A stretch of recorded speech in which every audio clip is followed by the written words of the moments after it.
Okay everybody, now I thought I'd throw this in just for good measure. Back when I was doing Sandling Junction originally, I had about 5 or 6 double slips in the whole layout.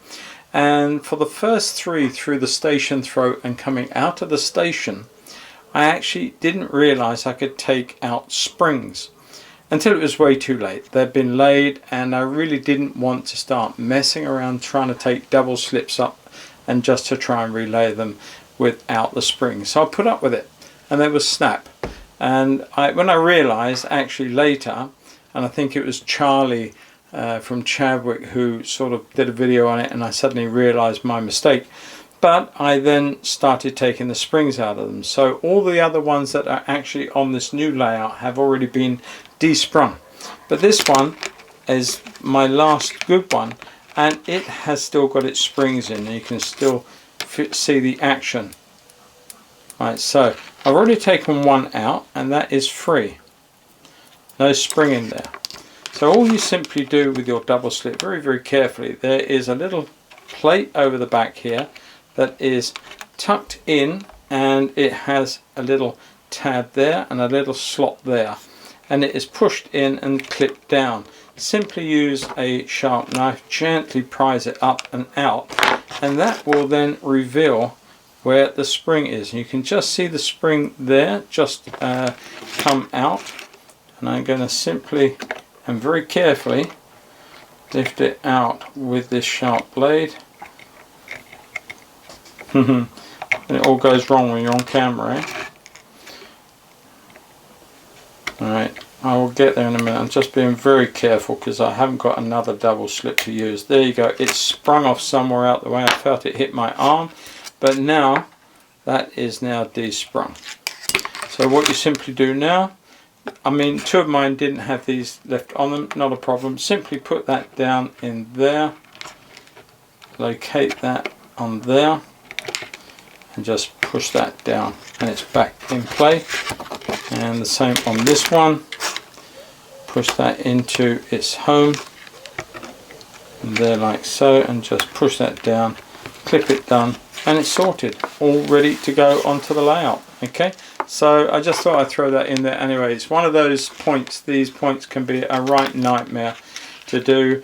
I've had issues with all sorts on these in the past, and mainly because of the very, very thin wires, and I understand they've got to be very thin going up through the track. I just wish they were a little stronger. I've had no end of points in the past that have sort of not failed. The point themselves haven't failed, but the little metal in here has come adrift, and you end up having to solder it very, very carefully. Including here, I've had to solder this one on. I'm going to come in here and just cut a little piece of this tie out just to allow, in fact I will probably not do that, I'll probably take out a little bit of the cork underneath there just to facilitate that where the solder is. I don't want that pushing the track up off of the ground. So wherever this is going to go, which is going to be like that, back to the black, etc, etc. So this one will be over here. If I just swing that around now. So that one will be there. That one will be there, and I'm just going to quite literally take a little bit of cork out just behind it. Doesn't need to be much, just enough. And that will allow me now to lay that piece of white in. Come on, there's always a stubborn bit. There you go. Alright, so I'm going to get the Copydex out. I am ready to go on this one, and now the springs have gone, and yeah, we'll catch up in a minute. Okay, so you can just about see over there where I put the Copydex down. I actually laid the double slip, and now I am frantically in the process of cleaning it up. I had to take it off very, very fast.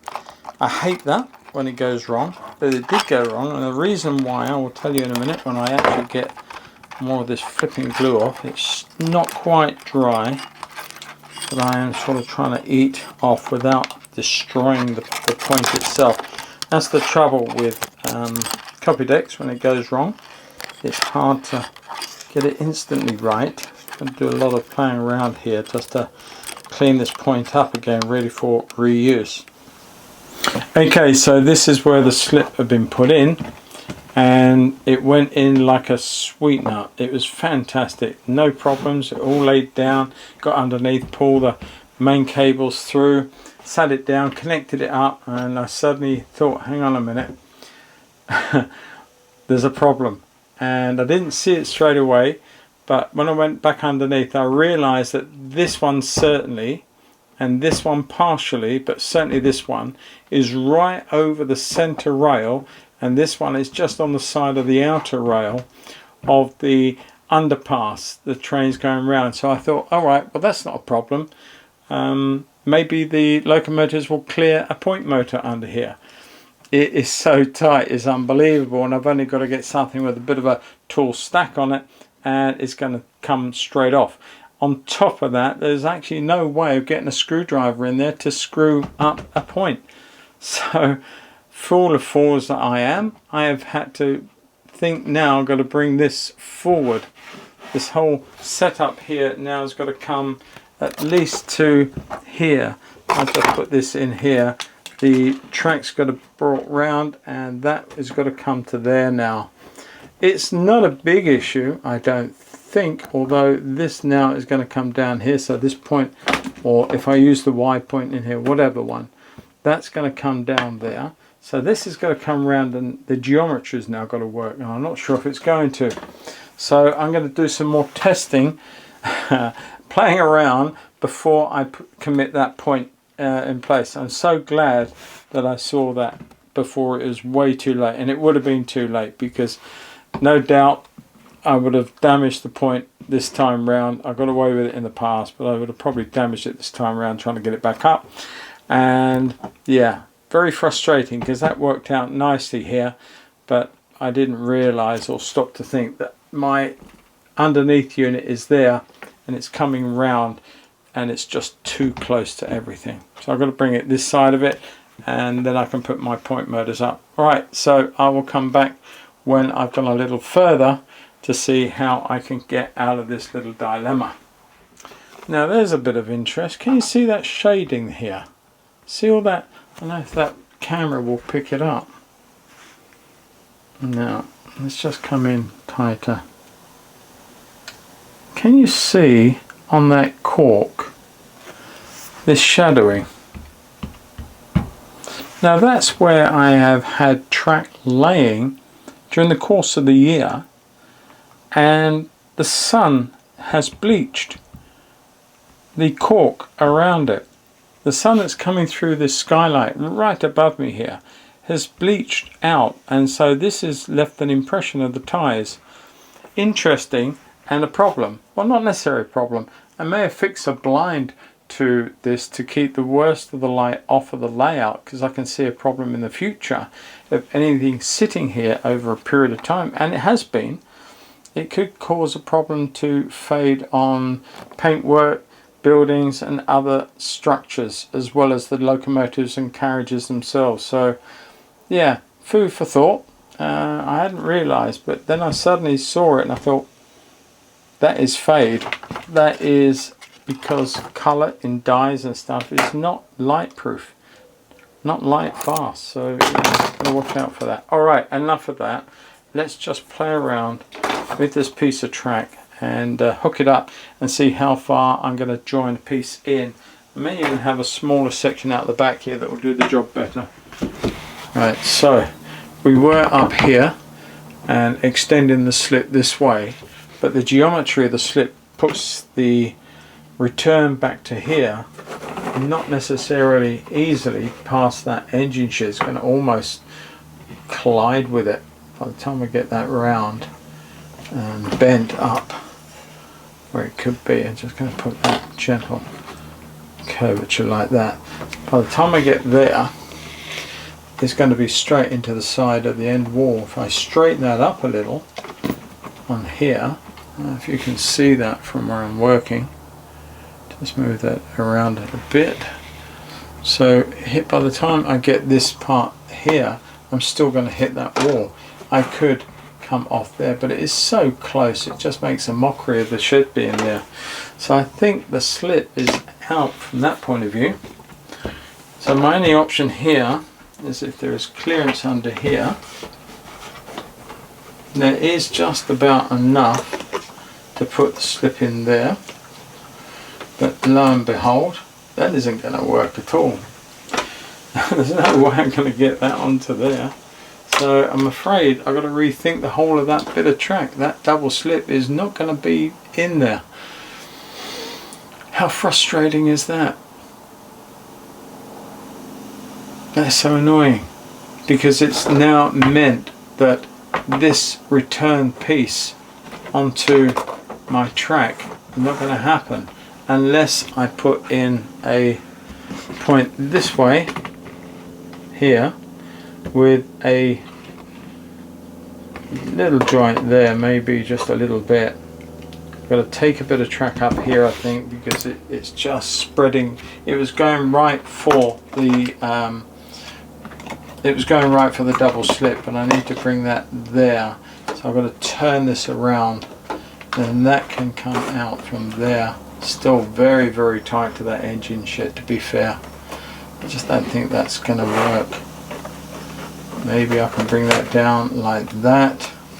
Maybe there would help. Oh, how frustrating. It is going to put a little bit of a dog leg in there. So down here is no good. There was great, but it doesn't work because I can't put points on it. Or point motors, put it that way. So I've got to come back this way. But then I'm stuck. Okay, so the dilemma carries on. Now, I've got that piece that's laid in here, which is fine. I do need your advice before I actually take any action. One of the biggest things I had was that double slip was going to go right there. And there was just enough the way I had it set up for this to creep through between the shed and it to go back down to the turntable. Now that's fine. And in a sense I could do, if I had to, I suppose I'd have to lose the turntable. I've set the engine shed in, so I cannot really play around with that without taking a whole load of board up and cutting and thrusting and all that. And I don't really want to get involved with it. I don't have the room, and I don't have the ability to flex over that way with everything that's been done so far. So that would be too much of major upheaval. So what I need to do is clear the area there. That's where the troublesome spot was. So the only way I think I can do that is to come this way and increase my potential here by putting a three-way in. I have a spare one, that's all I've got. Put a three-way here and the double slip there. That gives me the access to two other rows that I had coming off of here. That's fine. So instead of a double slip and a point doing that, we now have a three-way and a double slip doing the same job. And it saves a bit of space, but that's fine. But there is just enough room here with the narrow gauge of the Pico set gauges to get that through there. It is all very, very close to the engine shed. I pushed that engine shed over as far as it will allow. I can't do any more with that. Now the point, I'm gonna come in tight on this shot just to show you exactly what I'm up to here.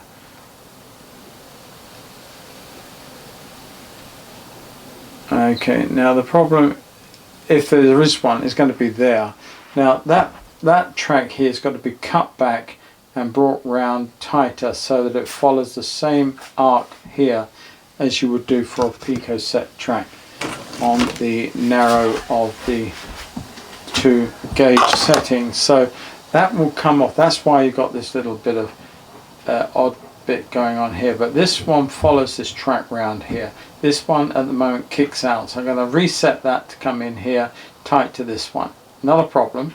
That should give me enough to put that exactly where that is and have enough here clearance wise from there to there to do the same, although as I said it is very, very close to the engine shed. I got about ½ an inch in real money, and that's, you know, I've looked at locomotives, they do go past it. I'm not sure if I want to be working inside that engine shed on another loco if I've got diesels coming up past me every 5 minutes. That would make all my tools rattle off the bench, I think. But I don't know, you tell me, because if I do away with some stuff, then I'm going to shoot myself in the foot even more. I'll tell you for why. Because there is a refueling part that's going to go up the back there. Now it's not going to go in that place, that's where it was going to sit, but it's now going to have to come a little bit up this way, a little bit more like that. So that's roughly where the diesels will come in and refuel. But to get there, they've either got to come off the main line or they've got to come off the turntable. Now that's why I have a feed from here onto the turntable there, but also, so you've got the feed, right with my finger, feed there, and then this is off of the main here. So this one will follow round through, and that's why the pair of them would go through a double slip. Had that been able to be done, that would have been absolutely fine, had it all sorted. I can't do that now. So I've got to come up further, and then I've got to put a 3-way in here. I could possibly bring the 3-way down a tad. How much of a difference that will make, I do not know. I could actually bring that out a little bit more there and bring the 3-way back to about here, something like that, and then the double slip will come in here and this will come in. I don't know if that makes enough of a difference to worry about, but somewhere around there is the double slip, somewhere around there is a 3-way, and that will give me the lines that I need to allow diesels off of the main line, or the branch line as it would be actually, and also to come off shed and on the turntable, refuel, and then depart for the service that they're on. And I don't see any other way of doing it. I really don't. I got to have the ability for engines to literally make that transition either from the turntable or from the branch line main. And it's got to be done this way now because I can't put the double slip in as I'd wanted it. Very, very annoying, but what can you do? So let me know what you think. Now in the last episode 21, somebody made a point about me having a run round. Now all I can do, if I come back out again to a wide shot, is that here. Now all I can do is, and I don't know if this is going to work, and I need your advice really again. So I got 2 points. I cannot put any point motors near this joint here. So they can come up here to this point, and the point motor will be there, and this one back up here out the way. I can make the distance between them shorter. Doesn't really make a lot of odds. I can do that. I only put it there and to avoid there so that I don't have the joint here where I end up cannibalizing yet another point. If I do that and join the two areas like that, then I guess a train can come in with a few wagons. There's not a lot of room. I think if I put it back a little bit, then there's enough space there to leave a few wagons on line. It can then pull forward and come back up here and do a run round, back up to the 3-way, back down the double slip and pull them out that way. I don't know. I don't know if I should bother. Is there enough to be gained by putting yet 2 more points in as a run round? So please tell me what you think, and I will not commit to doing any of this, not up there, and certainly not in this area until you guys have had a look at the track work that I've got going on here. As I say, I was going to put that double slip in. I now can't put that double slip in, and unless I have surface point motors, well, we all know what they're like, and I don't really want to do that. So I am, and in fact I haven't got any room for surface point motors because I would need 2 pairs, and that, or 2 of them, yeah, 2, but I don't want to do that. Although I've got them, I don't really have the space there to put them in. But that's what I want to do. I want to get them on and off the main and on and off the turntable like so. You could argue that the stuff on the turntable can come off of that further point up there. If I can show you there, it could come off there and then back all the way up there, but that does seem to be a very convoluted way of doing it. But it is doable. It means to say that I bring it off shed, I put it on there, it feeds onto the main there over the bridge a little bit, then backs all the way down through here on this line like so. And then you do not need to have that line next to the shed. That could go, and you would then feed that into what would you feed that into? Probably, well, you might leave, you wouldn't need the double slip, I guess. You could put the three-way in and make that useful, so that stuff can come off there. It can actually go into, you can actually bring the three-way back to about there. There's not a lot to be gained, but you could bring it back to about there. You could put 3 lines in, 1 to refuel and 2 that could be shunters or shunting. But then, you know, I've lost a lot of usability possibly, and I've also worried about, do I bother with the run round loop over there, you know, so that engine can come back. You still got to pull them out. It could be a case that is at the hand of God every time, repositioning the locomotives on there to get the carriages back out of the system.